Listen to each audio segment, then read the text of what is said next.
Di video kali ini, saya mau buat kue lapis telur pandan. Kalau mau tahu cara buatnya, tonton terus, ikutin terus videonya sampai selesai ya. Pertama-tama siapkan panci, lalu masukkan 1300 ml santan kental.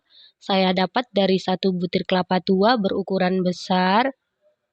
Lalu tambahkan setengah sendok teh garam, 2 helai daun pandan. Kemudian masak menggunakan api sedang, aduk-aduk terus supaya santannya tidak pecah. Ini kita masak sampai mendidih.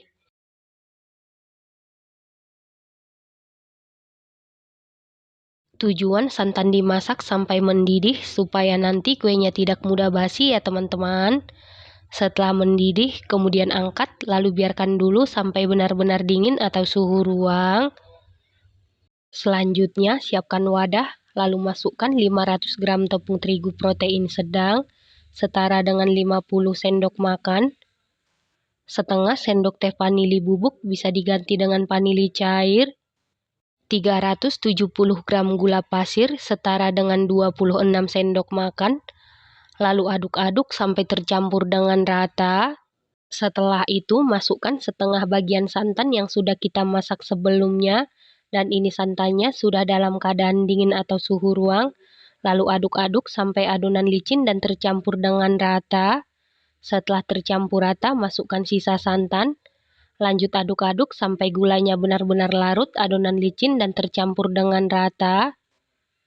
Setelah seluruh santan masuk, ini gulanya sudah benar-benar larut, adonannya sudah licin dan tercampur rata.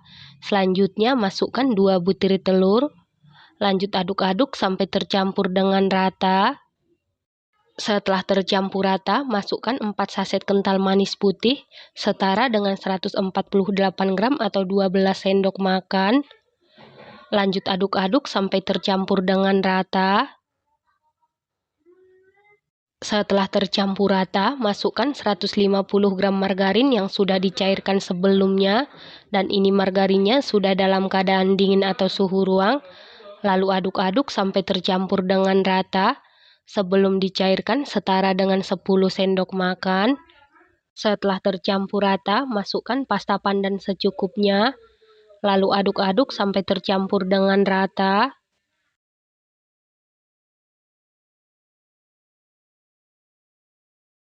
Setelah tercampur rata, lalu kita saring untuk memastikan supaya tidak ada adonan yang bergerindil.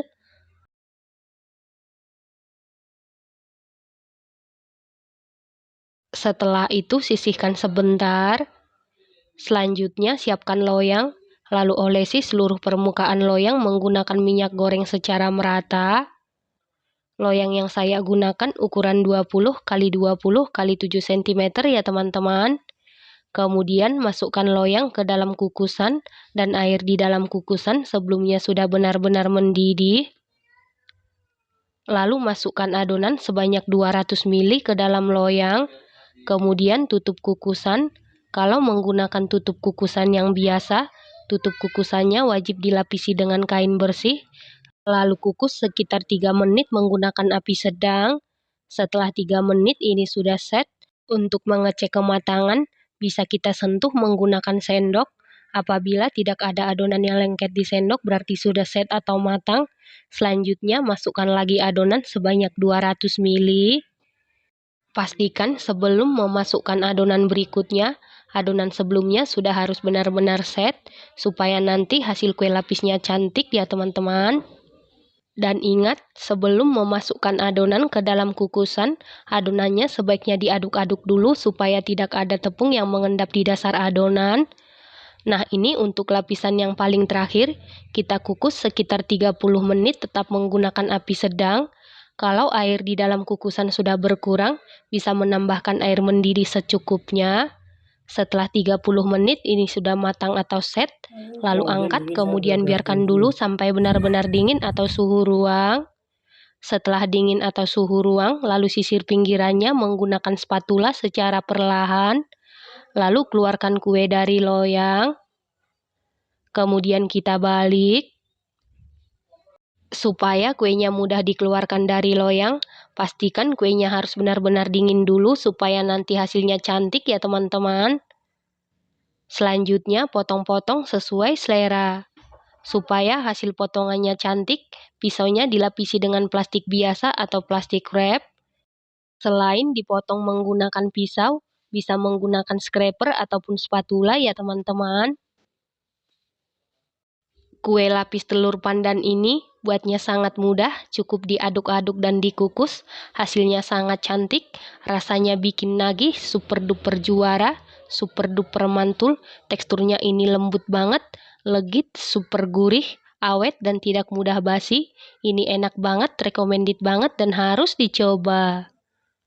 Terima kasih karena sudah menonton. Sampai jumpa di video selanjutnya. Terima kasih.